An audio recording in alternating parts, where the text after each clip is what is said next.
All right, let's get to something very interesting. Our guest, Steven Weber, had a near-death experience. He was comatose for 3 weeks after he had gotten into a terrible motorcycle accident.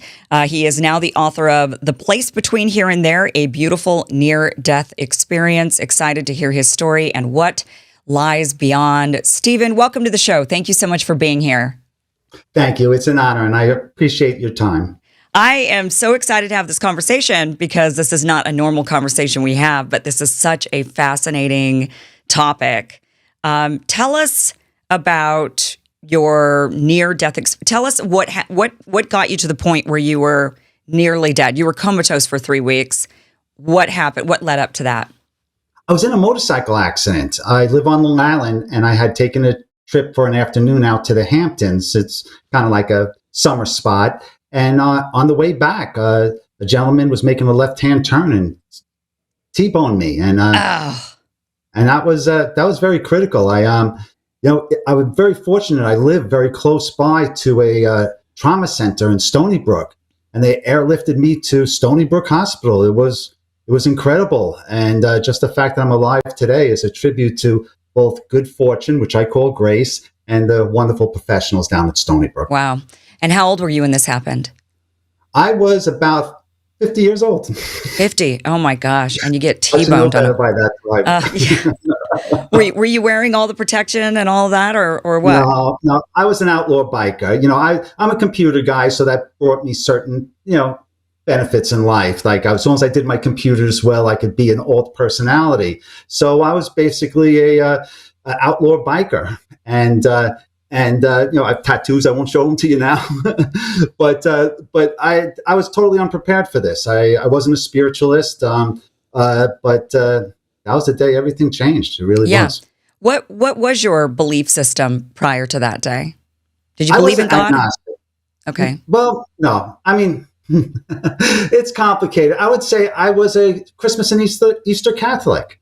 And I'm really into technology. And so I was really into that. And I enjoy music and playing the guitar. So that was really my life. I loved Harley Davidsons. I loved cold beer and kind ladies and rock and roll and that kind of stuff. And so if I wasn't working hard at my computers, I was doing those other things. Okay. So agnostic, don't really believe, not really sure. I think a lot of people are agnostic, or it's not atheist. Atheist is a belief system where you actually believe there is no God. Agnostics are those that just think, well, I don't know either way. I'm not really thinking about it. We'll find out, I guess. I would say it was more cultural for me because I live in a small town in New York, and the Catholic Church is the cornerstone of the community. In fact, I didn't receive my confirmation until I was about 50 years old. It wasn't until I started to bring my young children to church and get their sacraments that they said I was a hypocrite. And so I did. Yeah, but it was more to set an example, and I just was with my day-to-day life. That was it, Kim. Okay. So you get to the hospital. You're in a coma. And so that's like, did they put you in a coma? Were you in the coma because of the accident? Both of those things. So what had happened is when they airlifted me from the accident scene, they actually were able to land a helicopter on a nearby field, and they airlifted me to Stony Brook Hospital. And I had profound injuries, internal injuries. My spine was all broken. My left side was all crushed. It was touch and go for a while. And so what they did is they put me in an induced coma for about a month, 3 weeks, or a little over 3 weeks. And while I was in the coma was where I had this remarkable transformative experience.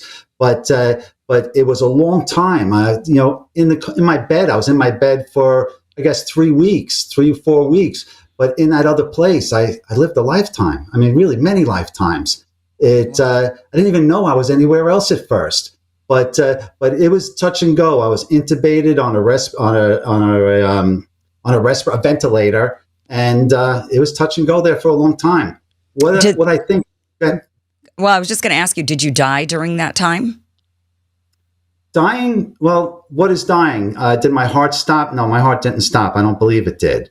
Did my brain stop? No, my brain didn't stop. But what happened is I believe that my body began the death process. Just as perhaps when we come into life, it's not a process, it's not a switch where 1 second you're in spirit, I believe, and the next second you're in a physical incarnation. There's a process to being incarnated from spirit, and there's a process to leaving physical life and going into spirit. And what I began, I believe, is that death process. My body, by every way, thought I was dying, and it was preparing me for being in spirit. It just so happened medical intervention, and I survived still with most of my cognitive abilities. I have very serious physical issues, but hey, I meet some of my friends from high school and they're in worse shape than me, and they're never in any accident. So it's all keeping it positive. But I believe that so much of it is a process, and that's what I was going through. As I was going through my near-death experience, is that I was first taught certain things that I would need in order not only to continue with this experience and perhaps transition into spirit, but also things that I rely on so heavily now in my everyday life. You know, those lessons are just so valuable. And even to prepare me for some of the challenges that I was yet to face in life, not only there, but when I returned back to physical life. Okay, so tell us about this place that you went to. Well, the first thing I noticed is that it was deeply rooted in my physical life. I was at work, but things were kind of different. And what I mean by my first experience was I was taught how to sense spirit in everybody and everything. And it wasn't that I was sat down in a book by anybody or anything and said, okay, Steve, here's chapter 1 and, do that. No, what happened is I saw someone from my life that I worked with. The person was inconsequential in my life, just another person I worked with at one time. And I interacted with them, and they were exactly as I remember them. But 20 years had passed. That was odd. Maybe he has good genes or something. Then I would see the same fella as an old man, and I would have to guess who he was. And that was the game that we played, as this fella appeared to me in all different shapes and sizes and all genders and ethnicities and every age. And I had to guess who he was. And what it was is that at first I relied on perhaps his mannerisms, like he did something that was reminiscent of his personality. But as time went on, I didn't have to rely on those little verbal cues and such. What I worked on is I began to feel a certain energy when he was around me, when he was in the room when he was interacting with me. And once I began to feel that energy, I didn't have to look at him or sense him. This went on for closer to infinity than it was to one. But as he began to show me different forms, I began to feel this energy. And eventually, I didn't have to see him anymore. But once I was able to sense that energy and everything, now I looked around the world with a whole set of eyes, and I saw things because I felt the energy in everything, whether it was planets or trees or everything. People have said this before, but I believe it's a spirit that we all share, that perhaps whether you believe in the Big Bang or let there be light, we're all made of stardust and we're all made of spirit. And I think it all gets back to the same thing. And that's what I was taught first, is I was taught how to sense spirit in everybody and everything.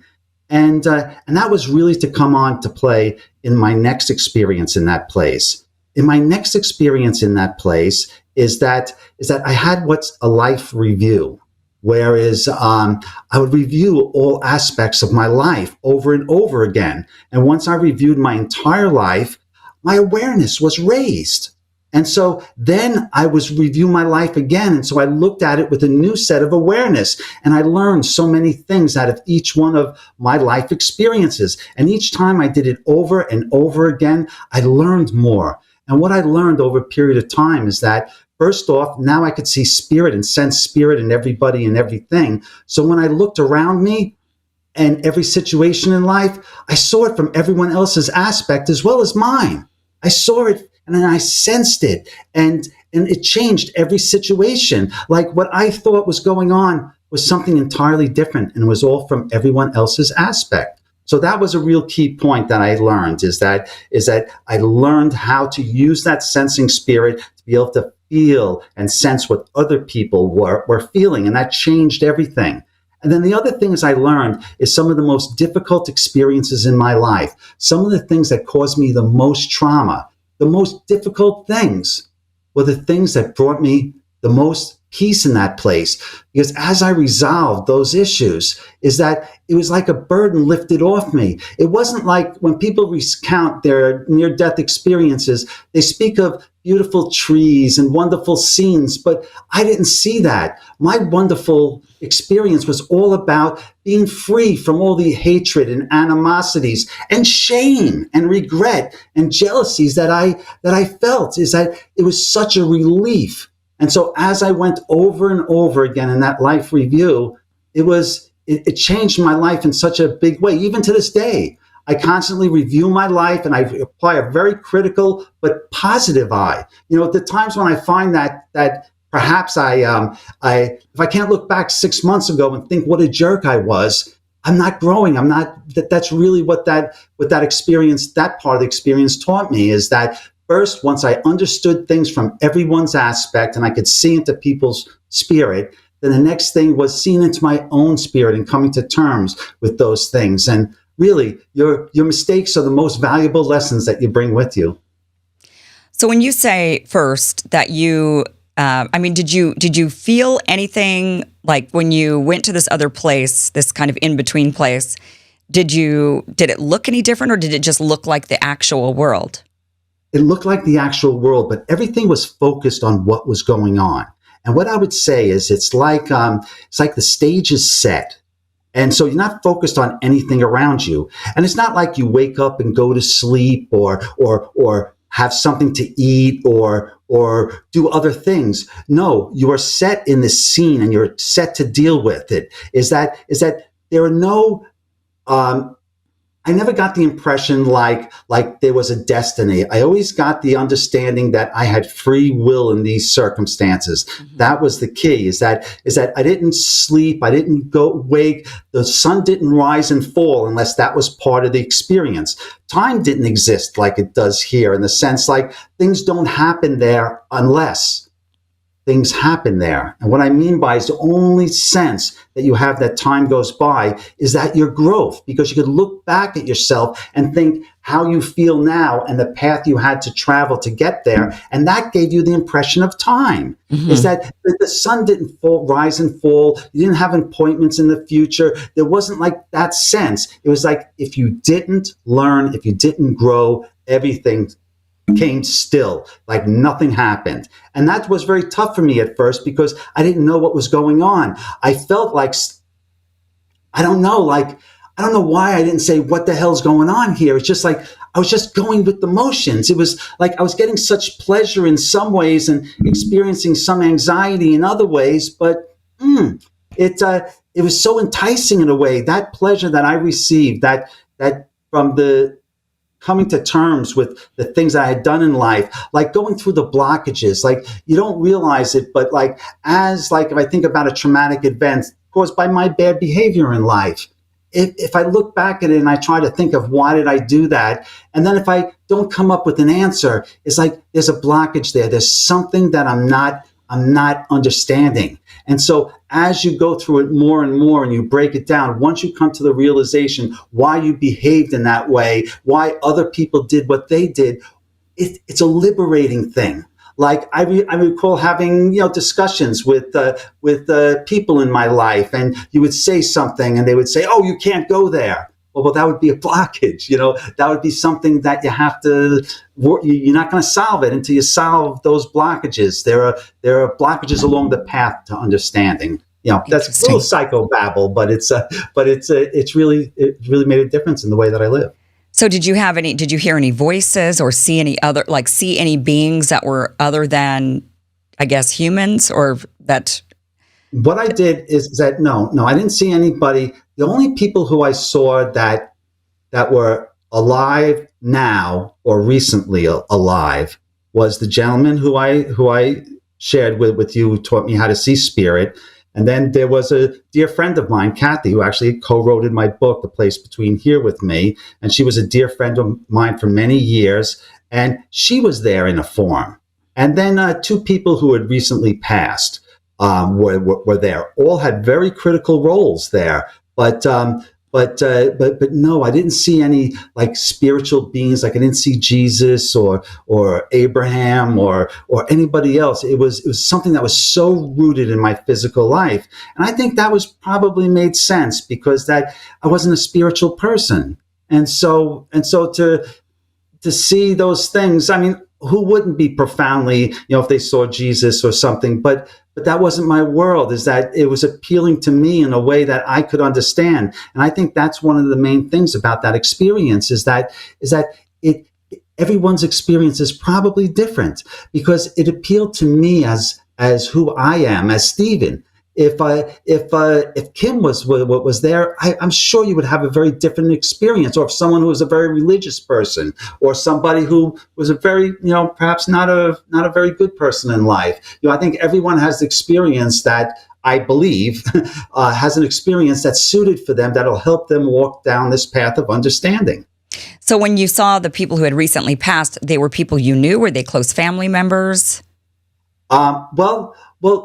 One person, Kathy, my friend Kathy, there was a spot in my experience where after I had my life review, so if I were to put it all together, looking at it in hindsight, is that the first part is I was given information on how to analyze or how to understand what was going to happen to me. And then the next part was my life review, where I came to understand all the things that had happened in my life and come to terms with those. And then the next step, I believe, just the universe according to Steve, I believe I was tested on what I had learned. And what happened is I was put in charge of these young adults who I had to teach a task. And no matter what I tried to teach them is that they wouldn't listen to me. And I tried all different things. I tried red team, blue team. I tried everything to try to get these kids, young adults, to do this task, and no matter what. And I would feel like I would connect with them so much. But then I would see them again and they would be like nothing happened. And I would be, what? You just left me on a lurch, and they just wouldn't understand. And I was at my wit's end. And it was then before I stood before what I later learned was me, my higher self. And it wasn't that I talked to myself, but standing in that grace and understanding, all of a sudden, like I couldn't tell like what had happened to me, but I could tell like a long journey that I'd been on in this level of understanding that I had. And it's not like I received an answer, but now I looked at the kids in a new way, and I realized what was going on is that perhaps these kids, these young adults, were spirits who had yet to have a physical incarnation. And I was there to help them, that perhaps your spirit grows over time, over many incarnations. And perhaps they were at their point in their spiritual evolution that they were to have their first physical incarnation. And I was, at least human incarnation, and I was to shepherd them into that. And I was failing miserable because I was given all this wisdom, all this experience, and all I saw was a bunch of dumb kids. And I didn't see the spirit. I didn't understand everything. And so when I was at my wit's end, there was this lady who was praying there. And it wasn't in a form that I remember. I mean, it wasn't a physical form, but she was praying.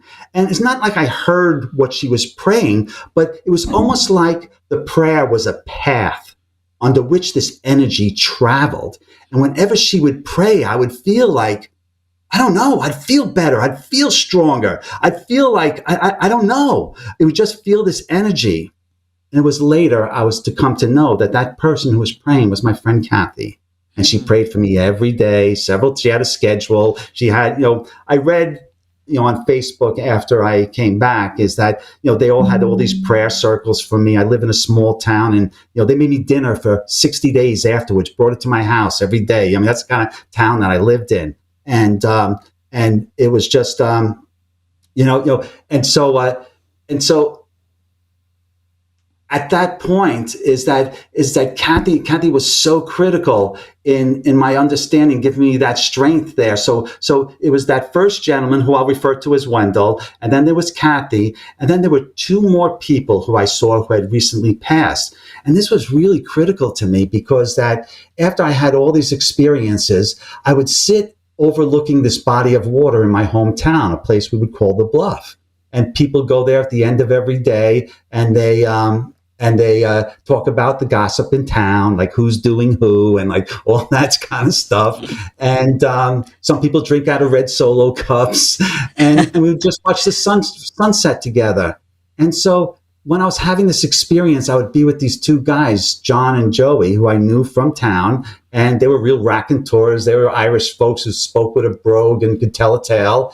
And I would sit there and watching the sunset with them every day.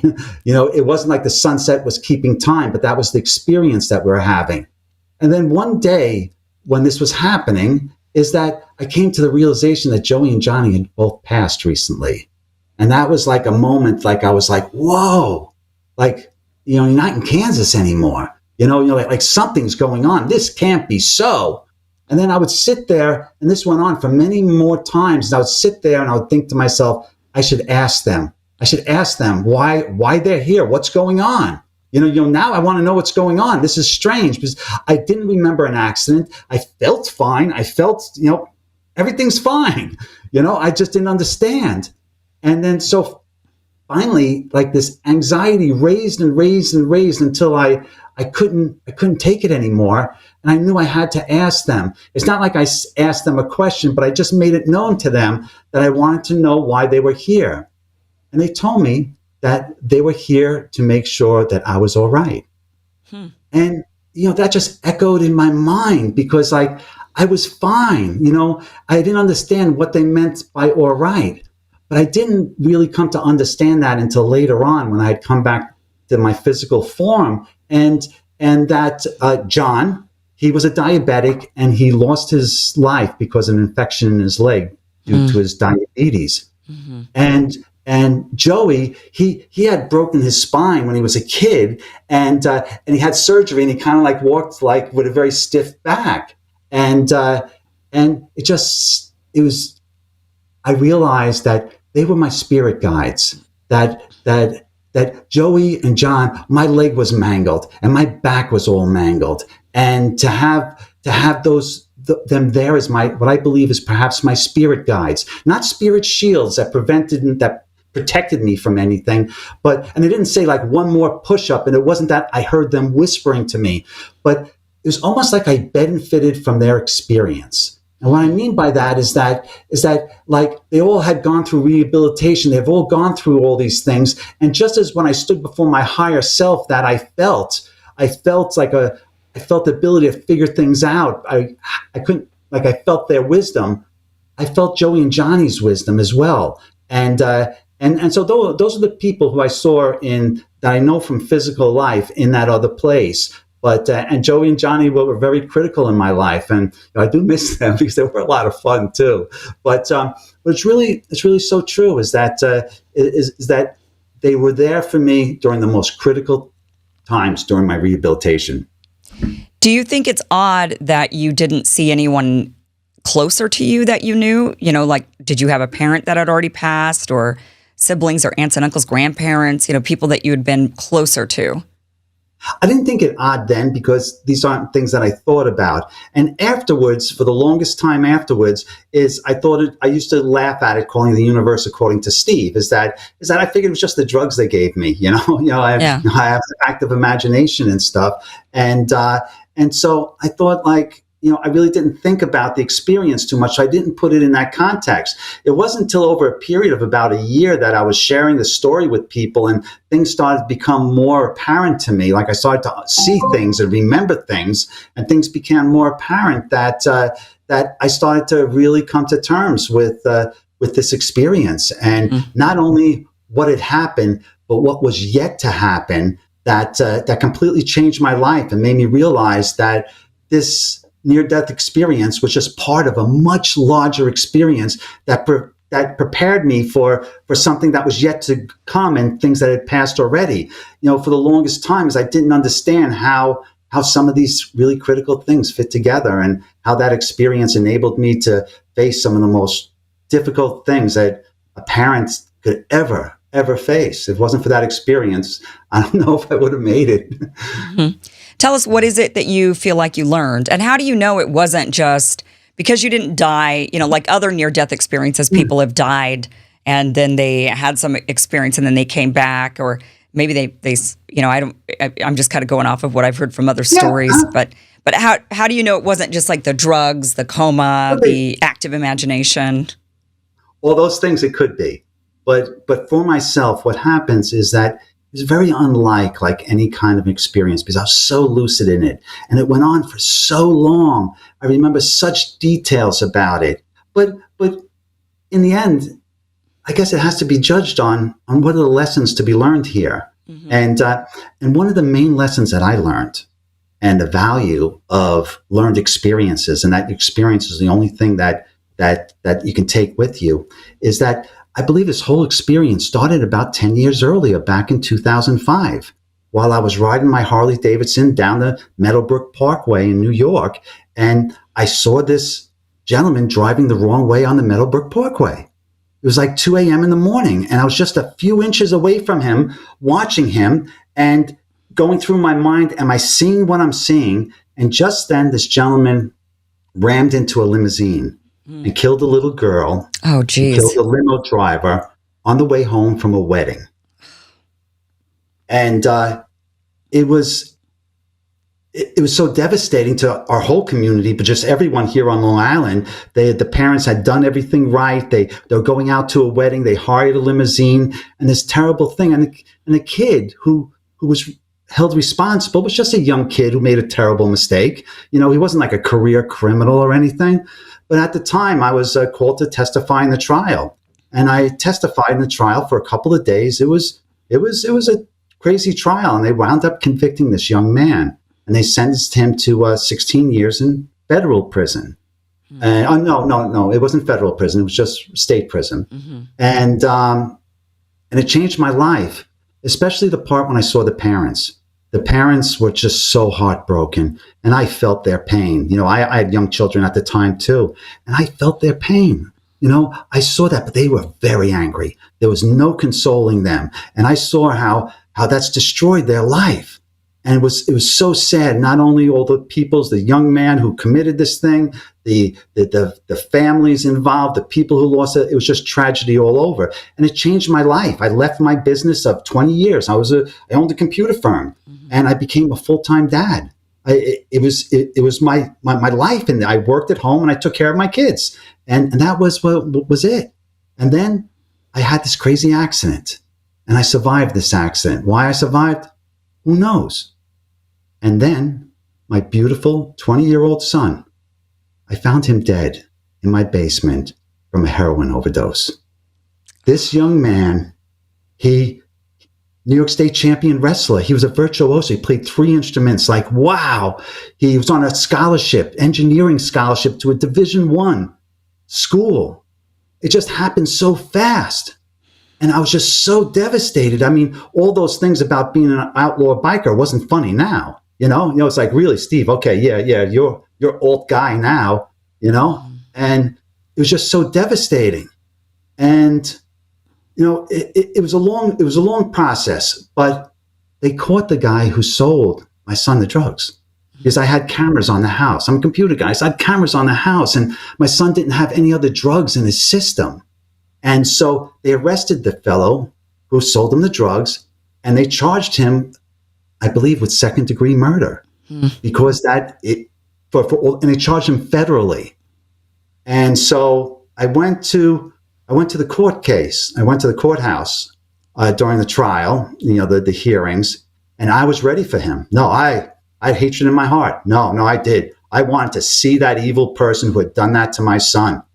And when I got to the courtroom, I didn't feel any of that. When I saw the kid, he was just a dumb kid, a drug-addicted kid who made some terrible mistake. And it wasn't that, it sounds so stupid to say it, but I felt like love for the kid, like I wanted things to be better. He couldn't fix what had happened to my son, but the thought of him like wasting his life away, like I wrote him a letter afterwards and explained to him that the best thing he could do for me is make something out of his life, is to be able to have your own children, get married someday. and perhaps take your son to wrestling practice and weddings and those things. You do those things, and that's why spiritualists aren't in charge of governments, because we'd make decisions like that. And it was true that so much of it is that I believe that this whole experience was all part of that experience, was learning from this first thing about this terrible incident with these parents losing their beautiful child to this awful accident and everything else involved, then my near-death experience. And I don't recall having that as part of my life review, but I'm sure it was part of my life review. And I learned all the lessons from having that experience. And then to have that court, and then to be in that same situation and to find redemption, not only for him, but for myself. Yeah. Because that was liberating in the same way that all those life reviews, because I came to terms with it. And that's the real lesson that I have from this near-death experience. Yours, anyone else is likely to be different. But in the end, I think the lesson is all the same, is that life is good and people are good, even when very sad things happen. These are just words, but if somehow you can think about them and put them in your own context and make them real for yourself, I believe you'll find peace in this world and any other world that comes after. It's worth the effort. Yeah. Have you spoken to other people who've had similar experiences with their near death? Just once. I'm aware now, but I did go to a conference and where I was a guest speaker. And all of a sudden, all at once, I saw all these people were having these. Everyone wants to talk about it, and it's a wonderful experience.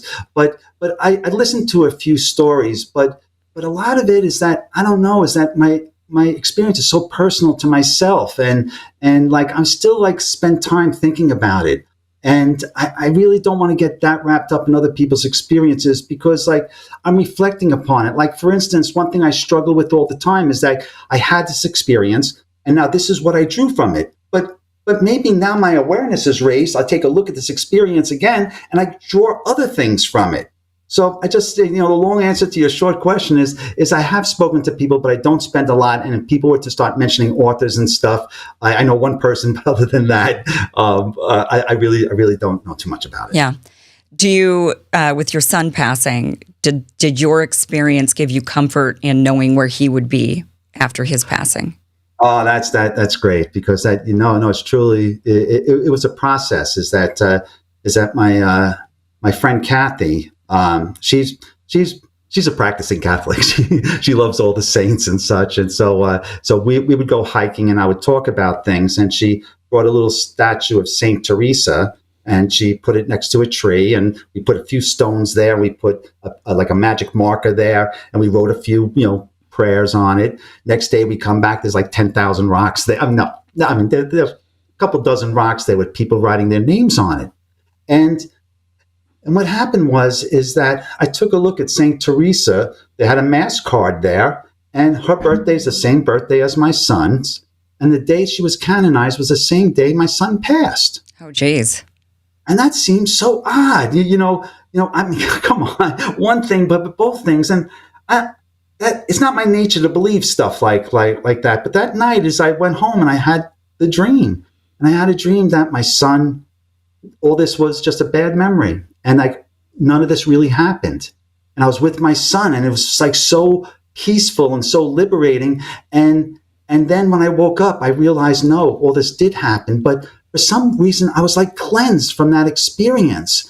And that I think a big part of it, not only was having that dream of him being alive and well, but knowing how I felt in that place. I don't think where I was where you eventually go. I believe that was a transition place where people go to transition from physical into spirit.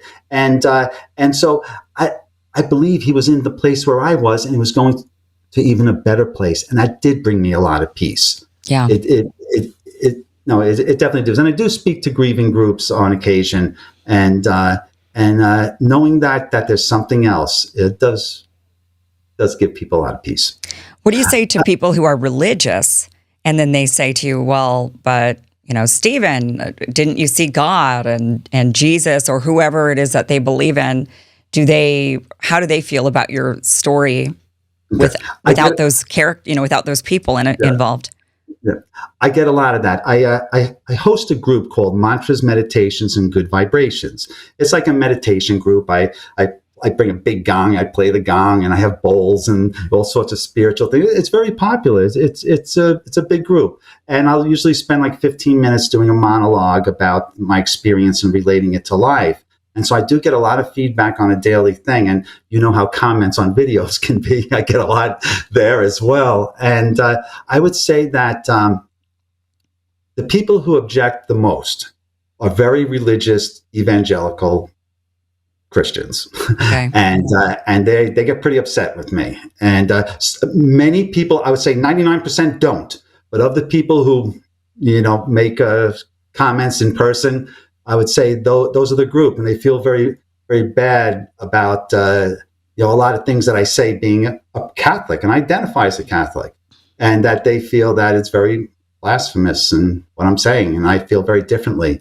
Is that in my world, I'm a Christian, but in my world, Jesus Christ brought me the path to understanding the Holy Spirit. But that is not the reason. It's the Holy Spirit. It's that energy which connects us all. Once we understand that, our lives are different and we relate to things different, and we can find peace in that. So Jesus was my path to this understanding. But I don't praise or worship in the way that traditional religions do. Is that I have a practice of understanding, not of devotion. Yeah. So And there are two paths. I believe you have a very devotional path, and you could also have a path of understanding. Both are, but mine is mainly of understanding. Excuse me, Kim. Mm-hmm. Just as a side note, it's like Pascal's wager. Are you familiar with Pascal's wager? It's a philosophy. It's a philosophical train of thought, I suppose, where the thinking is you have two choices in life when you don't know, because if you've never seen God or you've never seen Jesus, you've never seen heaven, you don't know heaven or hell if it really exists, right? You're kind of going on faith or assumption, and so you have two choices. You could either believe and live a life of devotion, or you could just choose not to believe and not live, and live a hedonistic life as a heathen biker or something, right? And you could, well, that's fun. yeah, you have these choices to make. But the gamble, the wager is that if you live a devoted life, a religious devoted life, and you die and you get there and you find out, okay, there's no heaven, there's no hell. Like, okay, what harm was done? Nothing. You just lived a devoted life. Maybe you didn't have as much fun as you wished you could have had, or maybe you didn't live as free as you wish you wanted to. But at the end, like, no harm done. But on the flip side, if you lived a hedonistic life and it turns out there is a God and there was judgment, then the wager was you lost that bet, and now you're like maybe off to hell. So the idea of Pascal's wager is, you're maybe better safe than sorry, sort of a thing. It's just a way of saying better safe than sorry. I believe you have the third choice. The third choice is one of understanding. There is one path of devotion. There's one of understanding. There's one of hedonism. Yeah. I think the understanding is very well, because one thing that I've come to terms with that I do share with my discussions is that my belief, and this is my belief from my experience, and I could be all wrong, but I believe the Creator and the creation are one. That perhaps this Holy Spirit that we all share, this energy, this light which the universe shares and everything, that I believe that we are the creators and we're walking the path of the creation right now. And you think of where we're coming with technology and AI and CRISPR and gene editing. Where are we going to be in 100 years from now, 1,000 years from now, 1,000,000 years from now? I believe so much that the Creator and the creation are one. And as we learn and grow, the Creator learns and grows. And once this is all Big Bang, let there be light is all played out and all the energy comes back to a singularity once again, what happens then? I don't know. And this is all the universe according to Steve. I made all this up, but it's all part of my experience and what I learned from it.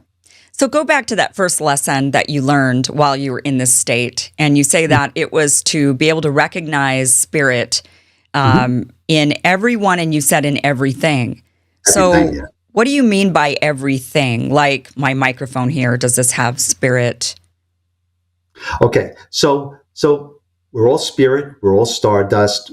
Scientists can agree on. I mean, I mean, as soon as scientists agree on something, I get nervous. But if you think about, it's often said that we are stardust. We all come from stardust. And so, if you take a rock and put it out in space, and you give it the right circumstances, you come back in 4 billion years, you're going to see life there. And scientists will say that's proof of evolution or the universe. But I'll say, yes, that's true. And that's a proof of spirit. No matter where you go, life is everywhere. Life is just willing to burst out wherever we go if we give it the right circumstances. And so, yes, I think that I kind of lost my train of thought. I got on like what has spirit? Does this do inanimate objects have spirit, or is it just like trees, animals, humans, like things that are living? Everything has spirit, but it's all, I believe, it's all at different levels. It's an evolutionary process, and so that I believe, yes, the universe has spirit. The planets have spirit. The trees, we have inanimate objects. When I say spirit, it may not be conscious, but it's all part of that life energy. And when I felt that life energy, that was all part of the life energy. There were pinnacles of it, that energy, which are people, which are on lifetime, not on deep time, but it's really everything has that energy. What Christians call the Holy Spirit, or I just call the universal spirit, the creator, the consciousness of the creator. I've heard people talk about collective consciousness, and every time they say that, my eyes roll back, and I'm like, well, oh, Jesus, here it comes. But now I understand it in a different way. Is that as we learn and grow, as everything, as universes, as galaxies are created and destroyed, that's all the process of life playing it out. This whole experiment, this whole wonderful experience that we're experiencing consciousness and life and the universe. And just as it has a beginning, I believe that'll have an end and a rebirth as well. So do you think do you believe in reincarnation? I believe in the continuation of consciousness. And what I mean is that through each incarnation, whether it's a person or even perhaps an animal or something else, is that within each incarnation, you learn and grow from that. And so when you take physical form, you don't have the knowledge, at least you're not supposed to have the knowledge of past lives, but you have your intuition. And I believe perhaps that intuition is based upon your past lives experiences, where you seem to know things and you seem to have certain skills. Oh, I'm just talented in that way. Mm-hmm. I believe that perhaps that is part of past life experiences, that you come down in ignorance, but you have a physical experience in ignorance, and so you can make those mistakes. If you had the wisdom, like in that other place, is that I had experiences, but they're mostly based upon understanding what had just happened to me. Is that you have to make mistakes. You have to have physical form. You won't make those mistakes in spirit. You don't have the opportunity, and you have awareness that won't let you make. So how are you to learn? Yeah. And so that's what I think the coming into physical form is about. It's about making mistakes, learning and growing. And I believe perhaps the real great changeover between something that is non-spiritual is spiritual is when perhaps an animal takes care of their children. That is that first step that a spirit goes through, that they begin that evolutionary process that is beyond just your physical form. Why do you take care of your children? Oh, you want to have more? No. There's something else there. And that's what I feel. Have you ever heard of the book Many Lives, Many Masters? No, sorry. No, you haven't heard that one? No, like I said, I don't know too much about it. I'm really good with British history, though. 1466 to 1603, I'm an expert, but no. Oh, it's a fantastic book that I recommend everybody read who's interested in this subject of what happens to us when we die. But it was written by, I want to say he was a Yale psychiatrist, and he had been a practice. So he went to medical school. So he'd been a practicing psychiatrist, well-known, well-respected psychiatrist for many throughout his whole career. And one aspect of psychiatry is hypnosis. And they would put people under, and this is like a known medical treatment, and they would put people under. And he never talked about it during his actual professional career because he felt like it was so wacky, some of the experiences he had when he'd put patients under, that he thought he would lose his credibility, because it was just like so wacky. So he later in life decided to come out with the stories. And one of the things that had happened sometimes when people would go under is that they would go really far back. He was just trying to get them to go back to a certain point, but they would go really far back, into that can of worms. Yeah, they went far, far back to like past lives, or they went back to the in-between place. And he noticed this commonality and then kind of reached out to others in the same field saying, did you ever have experiences like this? And it turned out there were others who did have similar experiences. So they went around gathering all these stories from people all around the world, different cultures, different religious backgrounds, different everything. And everybody kind of had the same basic story. And it's actually very similar to what you're telling right now. And the story is that now others experienced it a bit differently. Many of them experienced an overwhelming sense of love. They said that the minute they went over to the other place, there was no judgment anymore. There was no like bad or good, you're a bad person or you're a good person. It was just this overwhelming sense of love. And the main sense that many of them came back with was, while they were there, the question that was on them as they were feeling this immense amount of love was, what did you learn? That seemed to be the common question. What did you learn in this iteration of life that you lived? What did you learn? And it wasn't asked in a way, they conveyed that it wasn't asked in a way of judgment. Like, what did you learn? Did you learn your lessons? Are you now it's the time for judgment. It was just a genuine curiosity. And it was like a sense of the people, we all learn lessons and we take them back to the source, or what you say, like the energy. We're all kind of the same one energy. And that is what a lot of these people basically, when they were under, that's what they would explain, is that there's this, we're all learning and we all take that knowledge collectively together and we use it together. And then maybe we go back for other lifetimes to learn more and to gain more knowledge and to come back to the collective, the source, the energy. And maybe we're traveling as one kind of energy together through the universe. And maybe there's many other energies that we're not a part of, or maybe we're all part of one giant energy. I don't know. Or maybe we're separate energies, but we are one energy in this world, in this life, in this universe, maybe even. So it's just a super, super interesting book that, I think the big takeaway on that one, and kind of what you're saying, is to understand that we are all connected and that we're all learning together. And, your story of the tragic passing of your son and how you looked at the other kid that sold him the drugs and you just wanted him to learn and grow and have a better life. And I think that's such a wonderful lesson for all of us to learn. Is I tried when I was younger. I should spend more time on this again. I should spend more time trying to be more spiritual and more loving, and maybe I will from now on. But when I was young, I spent a lot of time thinking like that. And one of the things I would always do when I was upset or if I had a negative thought about somebody is I would think of them as a child who was loved. I tried to envision them as a child and who's just, somebody loves this child. Somebody loves this. It's easy to see children and to love children, and we forget, we know children grow up into adults, but sometimes we forget when we look at the adults that they were once children and that they are just as loved as anybody. And I think, trying to get back to that, looking at people and knowing this is a loved person and I should love this person, and we should all have compassion and love and charity for one another. Even the worst amongst us, trying to forgive and love and viewing them in that way of somebody who is so truly loved. And for those who do believe in God in particular, who believe in Jesus and, who are spiritual or who are very religious, even more so, it seems like they should be viewing the world that way. Like, we're all children of God. Jesus loves every single person equally, including the person you hate the most, including the person who's wronged you, including the person who murdered your child. And that, I think, is such a powerful lesson, but very difficult, very, very difficult.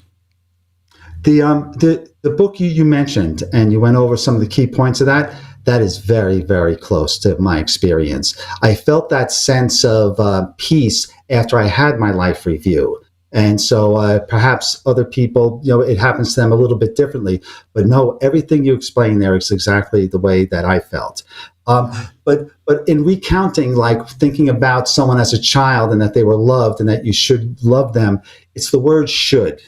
And that is more a devotional practice. It really comes to, you have to understand why truly, why that's so. Like that enables you to see spirit. Once you walk down that path, to understand, to see them, but not walk away, I should know. You keep on going deeper, get down into first principles and get more into it to understand what, not you should, but why do you feel that way? If you don't feel that way, you keep on diving deeper into it, and it takes time. It takes time. But yeah, for me, I had to get away from any type of servitude. I had to understand why these things are so. And the more things I understand, the more like signs I get that perhaps I'm on the right path, and I have more understanding. And those are really critical, because I look to those as like little guideposts along the way, that if things are working out, maybe what I'm thinking about is right. If things aren't working out, maybe the way I'm thinking isn't right. I know it's very infantile, but getting to my experience is that all I did was survive. When I tell you I was an outlaw biker, I'm not saying that for color. I mean, I was an outlaw biker who was just good at computers. And so when you talk about a lot of these concepts, I'm clueless. I am, because all I did was survive and have this experience. And I think that's probably why perhaps I had this experience, because that, this journey is very, it's I don't know. I just didn't expect it. That's all. Stephen, thank you so much for being here and sharing your story. Steven Weber, author, The Place Between Here and There, A Beautiful Near-Death Experience. We do have the links below where to grab the book.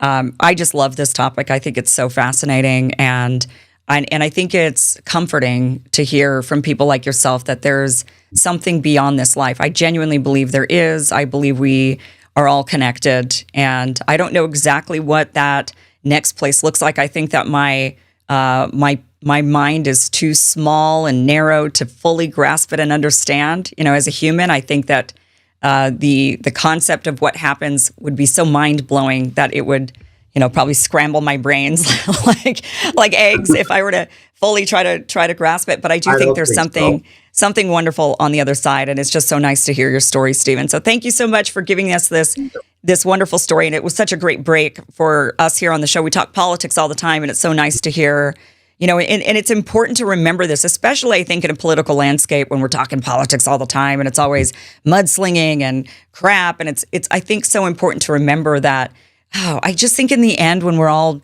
gone and we're all wherever it is, we'll look back and we'll just think, gosh, what petty small things. We were just squabbling over petty small things with each other. And there's just such a bigger picture out there.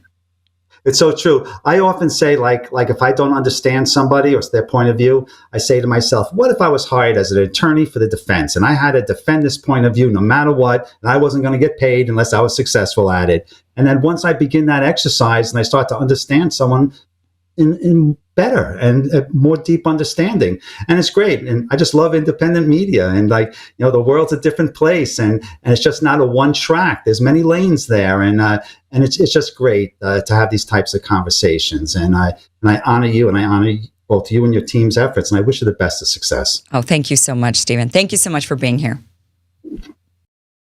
Thanks for watching this clip from the full Kim Iversen Show, which you can check out Monday through Friday, 2 p.m. Pacific, 5 p.m. Eastern. The show airs live. It is a 1-hour live show Monday through Friday. Just head to KimIversonShow.com. See you there.